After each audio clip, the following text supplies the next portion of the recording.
Qualities आहेत, अगदी आईच्या दुधापेक्षा चांगलं आहे, हे ॲब्सोल्युटली मिसलिडिंग आहे. अशा कोणत्याही प्रकारचा क्लेम दूध किंवा दूध प्रॉडक्ट्सवाल्यांना करता येणार नाही. मुंडेंचा आणखी एक दणका. दूध उत्पादकांसाठी नवे नियम. 8 नियमांनुसारच चालावं लागणार. तुकाराम मुंढे एफडीए आयुक्त हे पद आजपर्यंत बहुतांश लोकांना माहीतही नव्हतं. मात्र मुंडे आले, भेसळखोरांचे कर्दनकाळ झाले. त्यानंतर रोज हेडलाईन्समध्ये मुंडे, ब्रेकिंगमध्ये मुंडे, पेपरात मुंडेच मुंडे. एवढंच नाही तर सोशल मीडियाचे स्टारही मुंडेच. अशा या मुंडेंनी मागच्या काही काळापासून भेसळखोरांची झोप उडवली आहे. त्यांनी अनेक कंपन्या आणि बड्या हॉटेल्सना थेट टाळा ठोकलाय. त्यातच आज मुंडे आले आणि दुधात भेसळ करणाऱ्यांचे दाबे पुन्हा दणाणले. कारण मुंडेंनी आज दूध उत्पादकांसाठी नियमावली जाहीर केली आहे. त्यांनी नेमकं काय म्हटलंय आणि ते नियम काय आहेत पाहूयात या व्हिडिओतून. नमस्कार, मी स्नेहल चौधरी. आपण पाहत आहात LS मराठी. महाराष्ट्रात दूध आणि दुग्धजन्य पदार्थांमधील वाढत्या भेसळीला आळा घालण्यासाठी अन्न व औषध प्रशासनानं अत्यंत आक्रमक पावलं उचलण्यास सुरुवात केली आहे. अन्न व औषध प्रशासन आयुक्त तुकाराम मुंढे यांनी या संदर्भात अत्यंत कडक भूमिका घेतली असून राज्यातील जनतेला संपूर्णपणे शुद्ध आणि आरोग्यासाठी सुरक्षित असणारं भेसळयुक्त दूध मिळावं, हाच या संपूर्ण मोहिमेचा मुख्य अजेंडा असल्याचं त्यांनी स्पष्ट केलंय. दुधासारख्या दैनंदिन जीवनातील अत्यंत महत्त्वाच्या घटकामध्ये होणारी भेसळ ही मानवी आरोग्यासाठी अत्यंत घातक ठरत असल्यानं आता केवळ किरकोळ कारवाई करून न थांबता थेट गुन्हे दाखल करण्यापर्यंतचे आदेश प्रशासनाला देण्यात आलेत. या नव्या नियमावलीमुळे संपूर्ण दूध उत्पादक क्षेत्रात, संकलन केंद्रांवर आणि दुग्धजन्य पदार्थांची निर्मिती करणाऱ्या मोठ्या कंपन्यांमध्ये मोठी खळबळ उडाली आहे. अन्न व औषध प्रशासनानं जारी केलेल्या नव्या धोरणानुसार आता केवळ दूध उत्पादक शेतकरी किंवा वितरकच नाहीत, तर दूध व दुग्धजन्य पदार्थांशी संबंधित असणाऱ्या प्रत्येक आस्थापनेला या कडक नियमांच्या चौकटीत आणलं गेलंय. यामध्ये प्रामुख्यानं दूध संकलन केंद्र, शीतकरण केंद्र, दुधाची वाहतूक करणारे टँकर्स, घाऊक व्यापारी, किरकोळ विक्रेते आणि मिठाई व्यावसायिक यांचा समावेश होतो. दुधासोबतच दैनंदिन आहारात मोठ्या प्रमाणावर वापरल्या जाणाऱ्या पनीर, खवा, तूप, दही, चीज आणि दूध पावडर यांच्यासारख्या पदार्थांच्या उत्पादनावर आणि त्यांच्या गुणवत्तेवरही आता शासनाची थेट आणि अत्यंत बारीक नजर असणार आहे. सणासुदीच्या काळात किंवा इतर वेळीही बाजारात मोठ्या प्रमाणावर बनावट पनीर आणि खवा विक्रीसाठी येत असल्याच्या तक्रारींमध्ये सातत्यानं वाढ होत होती. या पार्श्वभूमीवर ग्राहकांच्या आरोग्याशी खेळणाऱ्या अशा समाजकंटकांचा कायमचा बंदोबस्त करण्यासाठी ही नवी नियमावली अत्यंत पूरक ठरणार आहे. आणि म्हणून ते प्रॉडक्टवरती त्याचं लेबलिंग असणं अपेक्षित आहे. बाकीचे जे कंडेन्स मिल्क आहे, मशीन स्कीम मिल्क आहे किंवा पार्टली स्कीम्ड आहे, हे सर्व गोष्टी त्याच्यामध्ये क्लिअर त्या लेबलिंगवरती असल्या पाहिजेत. एक महत्त्वाचा, बऱ्याच वेळेस मला वेगवेगळे नागरिक किंवा आपल्यामधून काही प्रश्न विचारले जातात. आईस्क्रीम आहे, कुल्फी आहे, चॉकलेट आहेत किंवा सॉफ्टी आईस्क्रीम आहे, यांच्या बाबतीतसुद्धा लेबलवर स्पष्ट गोष्टी लिहिल्या पाहिजेत. कोणत्याही पदार्थामध्ये स्टार्च असल्यास यापैकी पॅकेजिंग व लेबलिंग नियमाच्या नुसार तो त्याच्यावर घोषित करावा लागणार. कोणी जर याच्यामध्ये स्टार्च यूज केला असेल किंवा कोणताही नॉन मिल्क प्रॉडक्ट त्याचा जर यूज केला असेल तर तो तुमच्या लेबलवरती डिस्प्ले करणं, लिहिणं हे बंधनकारक आहे. प्रत्येक पॅकेजवर बॅच क्रमांक असेल, कोड किंवा लॉट क्रमांक बंधनकारक आहे. अलर्जेन त्याच्यामध्ये दाखवलेलं असेल. त्याचबरोबर त्याच्यामध्ये काय आहे, याच्यामध्ये कंटेन्स मिल्क, ट्री नट्स, इतर ज्या गोष्टी आहेत त्या नमूद करायच्या जर त्यांनी टाकलेल्या असतील तर. नाशवंत उत्पादनासाठी कीप इन रेफ्रिजरेटेड जो लिहायचं आहे तेही त्यांनी बंधनकारक लिहिलं पाहिजे.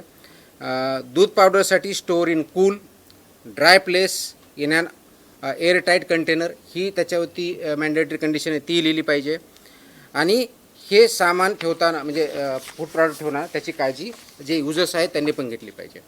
आता दूध आणि दुग्धजन्याचे जे मानकं आहेत ते मी वाचून दाखवत नाही, आपल्याला माहिती आहे. तर फॅटचा, गाईच्या दुधाचा काय, म्हैशीच्या दुधाचा काय, शेळीच्या दुधाचा काय, ते पूर्ण वेबसाईटवर आहे. माझ्या प्रेस नोटमध्ये आहे, ते डिटेल मी जात नाही.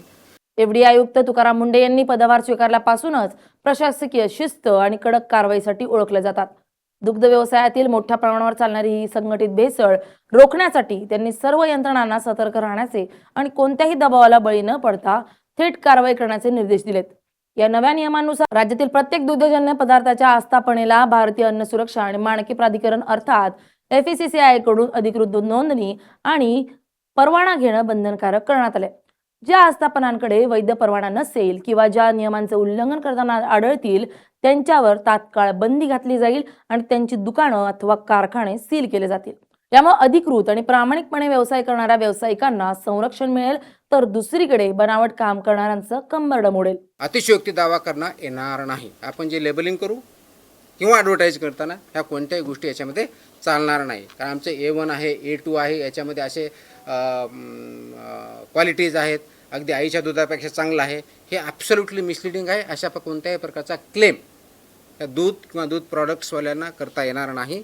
आणि असं जर कोणी करत असेल त्यांच्यावरती प्रॉसिक्युशन आणि क्रिमिनल प्रोसिडिंगसुद्धा आम्ही करू. हे करत असताना 6 महिन्याखाली बालकांनी वापरू नये हे काही ठिकाणी जे बंधनकारक आहे ते क्लिअरली लिहिलं पाहिजे. Not to be use for infants below 6 months. ते कोणतं आहे?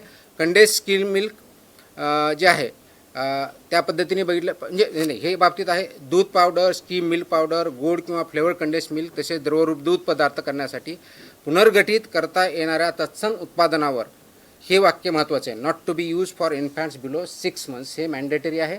आणि माझी विनंती आहे की पालकांना सुद्धा या पद्धतीचे प्रॉडक्ट्स हे 6 महिन्याच्या खालच्या बालकांना किंवा इन्फॅन्ट्सना देऊ नयेत. ते त्यांच्यासाठी अनुज्ञेय नाही किंवा ते योग्य नाही आहे. दुधातील भेसळीचा थेट परिणाम हा लहान मुलं, वृद्ध आणि आजारी व्यक्तींच्या आरोग्यावर होत असतो. दुधाची घनता वाढवण्यासाठी किंवा ते जास्त काळ टिकवण्यासाठी काही ठिकाणी urea, detergent powder, starch, carbonate आणि आरोग्याला घातक असणाऱ्या रासायनिक द्रव्यांचा वापर केला जात असल्याचं विविध तपासण्यांमध्ये समोर आलंय. ही बाब अत्यंत गंभीर असून अशा प्रकारची कृती हा थेट मानवी जीवनाशी चाललेला खेळ आहे, असं मत आयुक्तांनी व्यक्त केलंय. त्यामुळेच आता केवळ अंतसुरक्षा कायद्याअंतर्गत आर्थिक दंड करून आरोपी सुटणार नाहीत, तर त्यांच्यावर भारतीय न्याय संहितेच्या संबंधित कलमांनुसार थेट फौजदारी गुन्हे दाखल केले जातील, ज्यामुळे दोषींना थेट तुरुंगवासाची हवा खावी लागेल. या मोहिमेचं आणखी एक महत्त्वाचं वैशिष्ट्य म्हणजे यामध्ये केवळ विक्रेत्यांनाच लक्ष केलं जात नसून मूळ उत्पादनापासून ते ग्राहकांच्या घरापर्यंत पोहोचणाऱ्या संपूर्ण पुरवठा साखळीची तपासणी केली जाते. दुधाची वाहतूक करणाऱ्या टँकर्समध्ये वाटेत होणारी चोरी आणि त्या जागी टाकले जाणारे केमिकल युक्त पाणी रोखण्यासाठी टँकर्सला डिजिटल लॉक आणि GPS प्रणाली बसवण्याचा बाबतही विचार सुरू आहेत. यामुळे दूध नेमकं कुठून निघालं आणि त्यात वाटेत काही फेरबदल झालेत का याची अचूक माहिती प्रशासनाला मिळू शकेल. तसेच प्रत्येक दूध संकलन केंद्रावर दुधाची गुणवत्ता तपासणारी आधुनिक यंत्रसामग्री असणं आता अनिवार्य केलं जाणार आहे, जेणेकरून शेतकऱ्यांकडून दूध स्वीकारतानाच त्याची शुद्धता तपासली जाईल. शेतकऱ्यांच्या दृष्टीनं विचार केल्यास या नव्या नियमावलीचा त्यांना मोठा फायदा होणार आहे. अनेकदा प्रामाणिकपणे गाई म्हशींचं पालन पोषण करून शुद्ध दूध देणाऱ्या शेतकऱ्यांना दुधाला योग्य भाव मिळत नाहीये, कारण बाजारात बनावट आणि स्वस्त दुधाची आवक मोठ्या प्रमाणावर वाढलेली असते.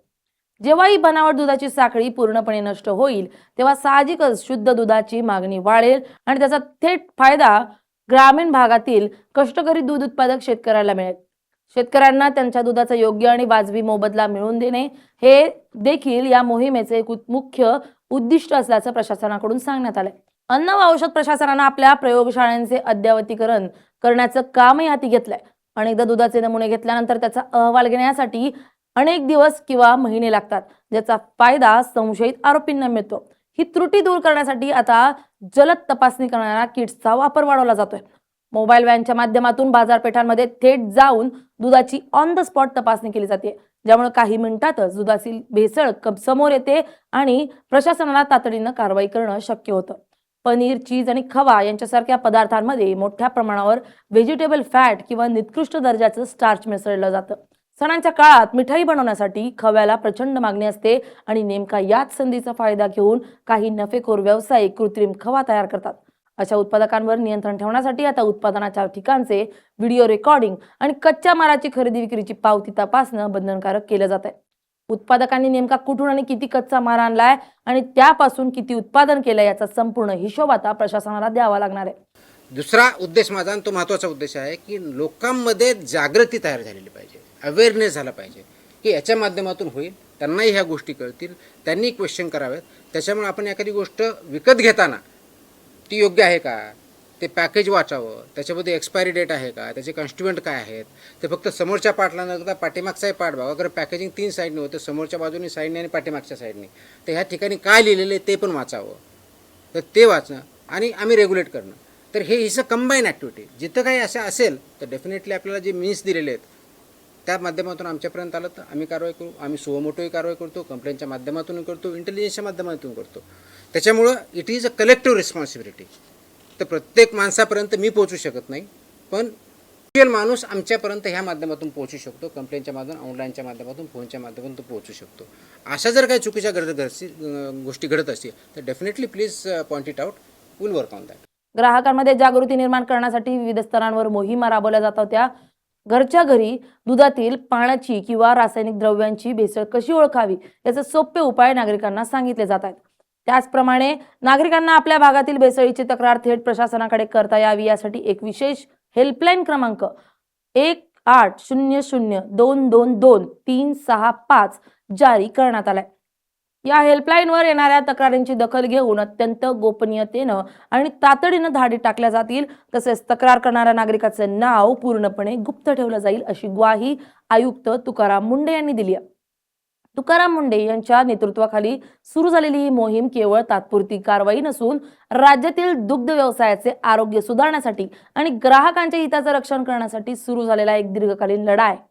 नियम पाळणाऱ्या प्रामाणिक व्यावसायिकांनी घाबरण्याचे कोणतेही कारण नाही. मात्र ग्राहकांच्या आरोग्याशी तडजोड करणाऱ्या आणि पैशाच्या हव्यासापोटी जीव धोक्यात असणाऱ्या एकालाही सोडलं जाणार नाही हा संदेश या नव्या नियमांमुळे अत्यंत स्पष्टपणे गेलाय. Bureau report LS Marathi.